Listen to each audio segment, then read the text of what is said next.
ధ్వని ఒక్క షార్ట్‌లో ఫినిష్ చేద్దాం. ధ్వని అధ్యయనం అకౌస్టిక్స్. కంపించే ప్రతి వస్తువు ధ్వనిని ఉత్పత్తి చేస్తుంది. ఒక వస్తువు సెకన్ కాలంలో చేసే కంపనాల సంఖ్య దాని పౌనఃపున్యం. పౌనఃపున్యం ప్రమాణం హెర్ట్జ్. ధ్వని తీవ్రతను కొలిచే ప్రమాణం డెసిబెల్. డెసిబెల్ అనే ప్రమాణం అలెగ్జాండర్ గ్రహాం బెల్ పేరు మీదుగా గ్రహించారు. సాధారణ సంభాషణ తీవ్రత 60 డెసిబెల్ ఉంటుంది. మానవుని శ్రావ్య అవధి 20 హెర్ట్జ్ నుంచి 20,000 హెర్ట్జ్ వరకు ఉంటుంది.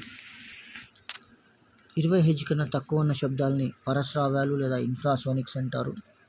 20 కిలో హెర్ట్జ్ లేదా 20,000 హెర్ట్జ్ కన్నా ఎక్కువ ఉన్న శబ్దాల్ని అతిధ్వనులు లేదా అల్ట్రాసోనిక్స్ అంటారు. పాములు, కుందేళ్ళు, గబ్బిలాలు, తిమింగలాలు, ఏనుగులు ఇవి పరశ్రావ్యాలను వినగలవు. అతిధ్వనులను లోహాలకు రంధ్రాలు చేయడంలో, శస్త్రచికిత్సల్లో, యంత్రాలకు లోప నిర్ధారణ కోసం వాడతారు. Quick revision sound lesson.